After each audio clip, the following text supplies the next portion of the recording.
Well, a new legislative session in Annapolis and the last for Governor Larry Hogan. The agenda the governor wants passed and the response from State House leaders. Plus, we take a look at bills once again up for debate. Plus, from COVID to the return of bulk trash, there's a lot happening in Baltimore County. Coming up, we get the state of the county with County Executive Johnny Olszewski. Hello, everyone. I'm Jason Newton. Welcome to 11 TV Hill. Maryland lawmakers, they are starting off the year with an unprecedented budget surplus.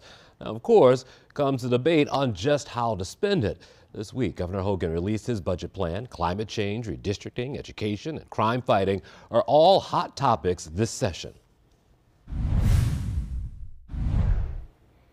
Money, crime, and COVID, that only scratches the surface of what's ahead for lawmakers in Annapolis. And just as with every new session, we are fortunate to have Dave Collins to make sense of it all for us. Dave is joining us now from Annapolis, among all the history there in the State House. Hey, Dave. Hi, Jason. Welcome to Annapolis. I am in the original House chamber, along with a statue of Frederick Douglass. And on the opposite side of the House chamber, there's a statue of Harriet Tubman. Now, this legislative session should be full of surprises. Throw out conventional wisdom that this will be a lame duck session. Although this is Larry Hogan's last one as governor, he'll be trying to continue to make his mark. And all 188 seats are up for re-election or election, but the issues are so big, there's no way that everyone is going to play it safe. Sure, and the big issue, which is always a big issue, is money. Tell me about the budget. The governor's very ambitious this time around. Well, the governor does have an ambitious budget, but unlike in previous years, he has a surplus to work with. Plus, the budget has what they call a structural deficit to it. Now, the biggest feature of the budget this year is a $4.6 billion tax relief plan for retirees. It would be phased in over 6 years. The governor says that because of the surplus this year and because there's no structural deficit and the overall good health of the state, that this is the year to pass it.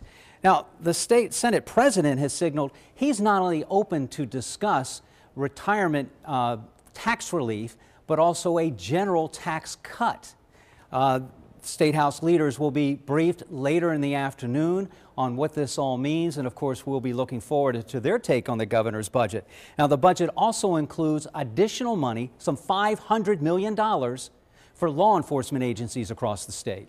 Sure, and Dave, we should let folks know we're taping this on Friday. You're there at the State House as we speak, and we know that crime has always been a big thing, and getting tough on crime is something that's in every speech now, and especially the focus on repeat offenders. What's going on there as far as violent offenders go in Maryland? Well, the governor has 2 bills he's pushing this legislative session, just like he's pushed in the past. One has tougher and longer sentences for violent offenders, especially during gun crimes, and the other requires publicizing how judges sentence these violent criminals. Now, these bills, one passed the Senate last year, the other, the House rejected it. One bill that may have a shot is how judges sentence people. House Speaker Adrian Jones created a work group this year that is studying that issue, and they're supposed to come up with recommendations by the end of this month. However, the chairman of this work group, Delegate Luke Clippinger, is telling us that what the end product may look like may not be exactly what the governor had in mind. Has there been any movement on paid family leave so far, and what have you heard out of Annapolis? Well, they've changed the name. Now, paid family leave is what everybody refers to the Time to Care Act. The biggest difference is family leave in general that was instituted by the feds gives people time off from work, but you don't get paid. The Time to Care Act offers up to 12 weeks of paid leave for individuals to take care of themselves, to take care of a family member, a newborn, for example.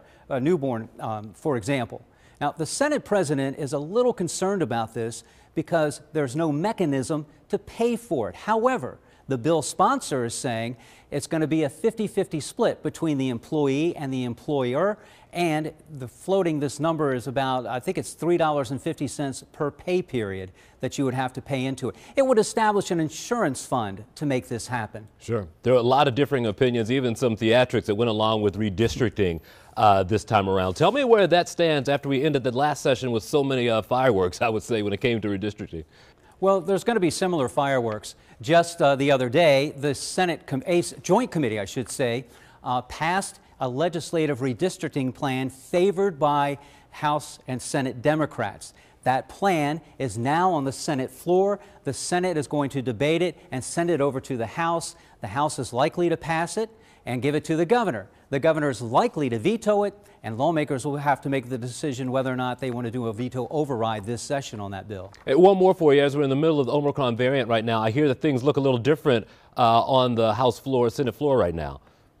Yes, COVID is still a big issue down here. Visitors inside any of the government office buildings have to wear a mask, and they're encouraged to wash their hands and social distance. But what is missing in the Senate side are all the plexiglass that surrounded the senator's desk. And on the House side, they had to split the membership in two. That's no longer the case. All the members are in the same chamber this year. Ah, got you. Dave Collins. Oh, and by the way, yes, sir. I have to throw this in there too. The public is allowed in and out of all the buildings in the State House complex, but they still aren't allowed to go to committee hearings. That's still being done by Zoom. Okay. Dave Collins, you never disappoint. Thank you there in Annapolis. Thank you.